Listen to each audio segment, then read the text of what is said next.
Anong ginagawa mo rito? Gulat na tanong ni Amanda nang mapagbuksan ng pinto si Miguel. Paano mo nalamang dito ako nakatira? Hindi na importante yon. May kailangan tayong pag-usapan. Seryosong sabi nito saka pumasok sa loob ng bahay kahit hindi niya pinatutuloy. Miguel, umalis ka na rito. Pilit niyang pagtataboy pero hindi siya sinunod ng lalaki. Hindi ako pinatulog nang sinabi mo sa akin na 7 buwan na ang tiyan mo. Samantalang 6 na buwan pa lang tayong hindi nagkikita. Not unless tayo pa ay may relasyon na kayo ng best friend mo. Dire-diretsang sabi nito. Kumulo agad ang kanyang dugo. Huwag mo akong pagbintangan ng mga bagay na ikaw ang gumagawa. Yun na nga ang ibig kong sabihin. Hindi ka ganong klase ng babae. Kaya alam kong ako ang ama ng batang dinadala mo. Sabi nito, mas kalmante na. Hindi nakasagot si Amanda. Kasalanan niya at nagpadala siya sa damdamin. Miguel, please naman. May asawa na ako at siyang ama ng anak ko. Tigilan mo na to. Umalis ka na. Hindi ako aalis hanggat hindi mo sinasabi sa akin ng totoo. Oo na, sige na. Ngayon umalis ka na. Anak kong batang yan. Pagkatapos naisip mo magpakasal sa iba? Anong kalokohan to, Amanda? Tanong ni Miguel na nagngangalit ang mga bagang. Pero ang kapal na mukha nito na magalit pagkatapos ng lahat ng ginawa sa kanya. Kalokohan? Magagawa ko ba to kung nandito ka, ha? Gagawin ko ba to kung hindi mo ako iniwan? Sumbat niya. Kung sinabi mo agad sa akin, hindi aabot sa ganito. Kung sinabi ko sa'yo, yung hindi mo nga alam na buntis ako, iniwan mo ko eh. Sa sobrang galit ay naiyak na siya. Pagkatapos ngayon parang kasalanan ko kung bakit tayo nasa ganitong sitwasyon. Nakita ni Amanda ang paglambot ng ekspresyon ng mukha ni Miguel. Lumapit ito sa kanya at sinapong mga pisngi niya. Pinunasan ito ng hinlalaki ang mga luha roon. Ayusin natin to, Amanda. Hindi mo mahal si Hendrix at hindi rin siyang ama ng anak mo. Sa pagkakataong ito, hindi na ako magkakamali. Pangako. Sa halip na sumagot ay umiyak na lang si Amanda. Nanghina siya bigla. Gusto niyang itulak si Miguel sa kasinghalan at sumbatan pa. Pero bigla rin siyang nahilo. At talagang parang sinusubok siya ng panahon. Bigla kasing bumukas ang pinto at pumasok si Hendrix. Nakatingin ito sa kanila ni Miguel. At wala siyang mabasang kahit na anong emosyon sa mukha nito. Maya-maya walang salitang naglakad ang asawa patungo sa hagdan at pumanhik. Miguel, umalis ka na, pabulong na sabi niya. Pero Amanda, umalis ka na, saka na tayo mag-usap. Kapag hindi ka nakipagkita sa akin bukas, pupuntahan ko ang mga magulang mo at sasabihin ko sa kanila ang totoo. Pananakot pa ng walang ya. Umalis ka na. Nang umalis si Miguel ay nagmamadaling umakyat si Amanda para sundan si Hendrix. Naramdaman niyang pagkahilot pagbigat ng tiyan. Kailangan niyang magpaliwanag. Drix, tawag niya kasabay ng pagpihit ng doorknob. Pero nanlaki bigla ang kanyang mga mata nang makitang nag-eempake ng gamit si Hendrix. Hendrix, ano to? Kailangan natin to. Matipid na sagot nito. Nilapitan niya ang asawa dahil parang lalo siyang nanghina sa nakita. Hindi mo kailangang umalis. Magpapaliwanag ako. Pigil niya. Kailangan pa ba? Nakita ko naman. Ramdam ko naman. After all, ako lang naman ang may gusto nito mula umpisa. Sinabi ko na rin sa'yo dati kapag hindi mo talaga kaya. Pakakawalan kita. Hindi mo ako pinapakinggan. Giit niya. Dahil hindi ko na yan kailangang marinig. Tumingin ito sa kanya. You've been waiting for him all this time. At hayan na siya. Bumalik na. It's time for me to leave. Ganun na lang, ha? Nagpipigil ng galit na tanong niya. O sige, ganito na lang. Tumingin ka sa mga mata ko. Sabihin mo sa akin na mahal mo ko gaya ng pagmamahal ko sa'yo. Hindi nakasagot si Amanda. Hindi siya sigurado. Pero alam niya na papunta na siya roon kung hindi lang bumalik si Miguel. See? Sabi ni Hendrix na ngumiti ng mapait. Mahal mo pa rin ang sarili mo, Amanda. I still have my pride. At hindi ko yun iwawala para sa isang babaeng hindi ako kayang mahalin. Ako nang bahala sa annulment. Pagkatapos niyon ay isinara ng asawang malaking bag, saka mabilis na nagmarcha palabas ng kwarto. Naiwan siya na natulala at umiiyak ng walang ingay. Pagsapit ng gabi at kahit papaano'y nahimasmasa na, sinubukan ni Amanda na tawagan si Hendrix pero hindi niya makontak ang asawa. Sumandal siya sa headboard at pumaling para mapagmasdan ang pwesto ng lalaki sa kama. Bago tuluyang umalis si Hendrix, hindi na talaga maayos ang relasyon nila. Uuwi ng gabing-gabi ang asawa at madalas, hindi na niya ito mahintay dahil hinihila na ng antok. Kung minsan naman, lasing ito kaya hindi na rin sila nakakapag-usap ng matino. Magigising na lang siya sa umaga na wala na si Hendrix at may kung ano-anong inaasikaso. Palagi ring napapani sa mga pagkaing inihahanda niya dahil hindi sa bahay kumakain ng asawa. "What happened to us, Drix?" Napaiyak uli si Amanda. Hindi ganoon ang gusto niyang ending para sa kanila. Dahil nitong mga nakaraan, wala na siyang ibang ini-imagine kundi ang masayang pamilya nila ni Hendrix. Iginuguhit na niya sa isip ang kinabukasan nila kasama ang bata na malapit ng ipanganak.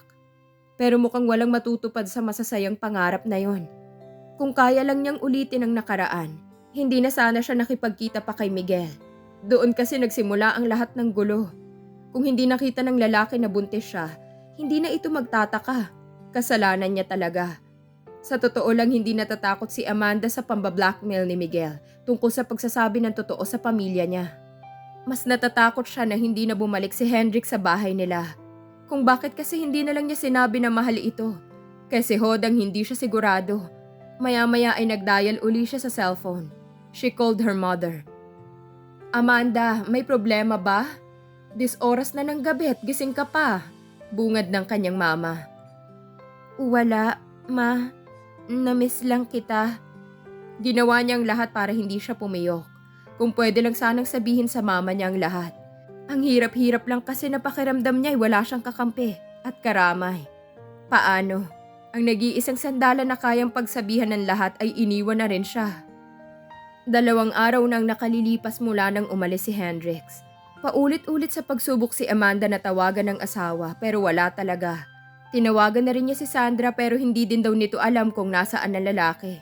Mukhang wala pang alam ang mga magulang ni Hendrix sa mga pangyayari dahil hindi tumatawag ang mga ito sa kanya. Ayaw naman niya na siya ang maunang tumawag na pagsisimulan ng pagtataka at pag-uusisa ng mga magulang ng asawa. "Hendrix, nasan ka na ba?" Tanong niya sa kawalan. 2 araw nang wala ang asawa. At 2 araw na rin na para siyang zombie. Nakahiga lang siya maghapon sa kama. Tatayo lang siya kapag nagugutom at maliligo. Sa gabi para siyang security guard na naka-duty. Nakatayo lang kasi siya sa bintana at naghihintay sa pagbabalik ni Hendrix. Alam ni Amanda na sa kasulok-sulukan ng puso ay hindi lang guilt ang dahilan ng pagmumukmok at paghihintay. Hindi siya mababaliw sa kahihintay kung walang pag-ibig. Bakit ba kasi kailangan munang mawala ng isang tao bago mo matanggap sa sarili na itinatangi mo na pala ito? Rule ba yon? Masakit ang kanyang ulo dahil sa puyat, kaya isinandal muna niya ang kanyang likod sa sofa. Noon naman nag-vibrate ang cellphone niya. Si Miguel ang nag-text. Napatayo siya nang mabasa ang message. "Ayaw mo talaga makipagkita sa akin? Papunta na ako ngayon sa bahay ng mga magulang mo. Sila na lang ang kakausapin ko." "Peste ka talaga, Miguel." Gigil na sabi niya. Saka pumanhik at kinuha ang bag. Hindi na bali kung hindi pa siya nakakaligo at mukhang panda. Dahil sa nangingitim na mga mata, ang importante maunahan niya si Miguel sa pagpunta sa kanyang mga magulang. Alam niya na hindi maitatago ang lihim na yon kahit kailan. Pero ang gusto niya ay siyang magsabi sa kanyang pamilya. "Mapapatay kita, Miguel. Humanda ka talaga sa akin." Mabuti na lang at mabilis siyang nakapara ng taxi sa labas ng compound. "Manong, pwede bang bilisan natin? Importante kasi itong lakad ko." Natatarantang pakiusap niya sa taxi driver. "Ma'am, medyo madulas ang daan dahil kakahupa lang ng ulan. Delikado po." Tanggi ng driver. "Kahit kaunting bilis lang, kuya. Wala naman masyadong sasakyan ngayon." Pakiusap pa rin niya. Sinunod naman siya ng driver pagkatapos ng paghinga nito ng malalim. Kung siya kasi ang magmamaneho, baka pinalipad pa niya ang sasakyan dahil hindi naman traffic at halos walang kasabay sa kalsada. Pero nanlaki ang mga mata ni Amanda nang may isang mahabang truck na biglang humarang sa kanila mula sa intersection. "Kuya!" Tili niya. Pero parang nahihirapan ng promeno ang taxi driver. Pakiramdam niya ay namanhid ang katawan pagkatapos makarinig ng malakas na pagkalabog dahil sa pagbangga ng taxi sa truck. Yun na ang huli niyang naalala. At dumilim na ang kanyang mundo. Tulala si Hendrix habang naghihintay sa labas ng emergency room. At the back of his mind, he was praying for Amanda and the baby. Nasa Batangas siya ng nakaraang mga araw, pero nang mabalitaan na nangyari kay Amanda mula kay Sandra na tanging nakakaalam ng bagong numerong ginagamit at kinontak ng mga magulang niya, halos paliparin niya ang sasakyan pabalik ng Maynila. Sa sobrang kaba, hindi niya magawang pakalmahin ang mama ni Amanda. Walang tigil sa paghagulgol ang matandang babae. Pagkalipas ng ilang oras, lumabas na ang doktor mula sa emergency room. Agad itong lumapit sa kanila. Amanda is out of danger now. Pagbibigay alam nito. But I'm sorry, she lost the baby. Lalo nang lumakas ang pag-iyak ng mama ni Amanda at yumakap ito sa asawa. Ang papa naman ni Amanda ay hindi nagsasalita, pero namamasa ang mga mata at nagtatagis ang mga baga. I'm really sorry, sabi ng doktor na agad na nagpaalam. Pumikit si Hendrix at agad na pinunasan ng mga luha bago pa yung tumulo sa pisngi. Mahihirapan si Amanda kapag nalamang wala na ang anak nito. That would break her heart. Kung ang puso nga niya ay parang tinataga sa mga oras na yon, paano pang asawa? He had learned to love the unborn child. Hindi naging importante sa kanyang dugong dumadaloy sa bata. To him, he was his child. Nang mailipat na si Amanda sa pribadong kwarto, doon lang nakausap ni Hendrix ang mga biyanan. Naroon din si Ate Mea na kasama ng asawa sa kwarto. Unconscious pa rin si Amanda at ayaw niya na maabutan siya nito roon. Una, ayaw niyang makadagdag sa stress ng asawa. Pangalawa, ayaw niya itong makitang tumatangi sa pagkawala ng anak. Lalong dudurugin ng eksenang yun ang kanyang puso. Sa labas ng kwarto'y kinausap niya ang mga biyanan. Makakadagdag lang ako sa stress ni Amanda sa ngayon, Mama, Papa. Mas mabuti ko nga alis muna ako. Wala kayong iintindihin dito sa ospital. Sa ngayon po, kayong pamilya niya at lalaking tunay niyang mahal ang kailangan niya. May problema ba kayo na hindi sinasabi sa amin? Kunot noong tanong ng papa ni Amanda. Magpapaliwanag po ako sa tamang panahon. Sa ngayon po, hindi lang talaga akong kailangan ni Amanda. Mabigat ang mga paang nilisan ni Hendrix ang ospital. Habang nasa sasakyan, tinawagan niyang kaibigan doktor at nakiusap na i-monitor ng maigi si Amanda. Nag-request na rin siya na magrekomenda ng private nurse na pwedeng mag-alaga sa asawa sa paggising nito. Alam niya nakakailanganin ni Amanda ng therapy at counseling sa lahat ng pagdaraan ng stress. Wala man doon, gusto pa rin niyang bumuti agad ito. Kinabukasan lang ibinigay na ng kaibigang doktor ang numero ng private nurse na mag-aalaga kay Amanda. Agad niyang tinawagan yon. Akong magpapasweldo sa'yo. Sabi niya sa nurse na Jenny ang pangalan. Nagpakilala siya sa babae at binili na huwag sasabihin kahit kanino na nakikipag-communicate siya rito. Kumusta si Amanda? Nagising na ba? Opo, kanina. Kaso tinurukan siya ng pampatulog ngayon lang dahil nagwawala siya. Napapikit si Hendrix. Yun ang eksenang ayaw niyang makita dahil dudurugin lalo niyo ng durug ng puso. Take good care of her. Yes, sir. Panaginip lang, di ba? Panaginip lang to. Masamang panaginip. Tumutulo ang luhang sabi ni Amanda. Nakatingin siya sa bulaklak na nakapatong sa mesang katapat ng kama. Doon lang nakatutok ang kanyang tingin mula nang magising. May benda ang kanyang mga braso at may cast ang kanang binti kaya hindi siya makagalaw ng maayos. Sa mga sugat na natamo, wala siyang maramdamang sakit dahil siguro yon sa anesthesia o sa kung anong gamot na itinurok sa kanya. Pero bakit hindi kayang pamanhirin ng gamot na yon ang puso niya? She woke up and they had told her she lost her baby. Hindi niya matanggap yun. Anak, that was her mom's voice. Hindi niya ito tinitingnan pero alam niya na ang kanyang mama yon. Mama, sabihin mo sa akin na panaginip lang to. Pakiusap niya. She heard her mom sobbing. Lalo na siyang nanlumo. Ma, ang anak ko. I'm sorry, anak. Sabi ng mama niya sa pagitan ng pag-iyak. It was Miguel's fault. Kung hindi siya tinakot na lalaki, hindi siya magmamadaling bumiyahe para lang harangin ito. Maya-maya natigilan siya. Yung taxi driver, ma, kumusta siya? Natatarantang tanong niya. Nagilty siya nang maalala na siyang nakiusap para bilisan nitong pagpapatakbo. Milagrong nakaligtas ang taxi driver sa tindi ng tinamunyong disgrasya.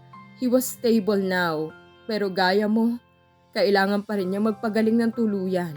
It will take some time, anak. But you can get through this. Si... D- Hendrix. He's nowhere to be found. Mahinang sagot ng mama niya. Hanggang ngayon? Tanong niya na naiiyak na naman. Kailangan niya ngayon ng asawa. Nandito siya at kasama namin na naghihintay sa'yo nung nasa emergency room ka pa. Nung nalaman niya na ligtas ka, umalis din siya agad. Gusto kitang tanungin kung anong naging problema. At kung saan ka papunta nung maaksidente ka. Pero wag muna ngayon. Magpagaling ka muna, anak. Hinawakan ng mama niya ang kanyang kamay at pinisil iyon.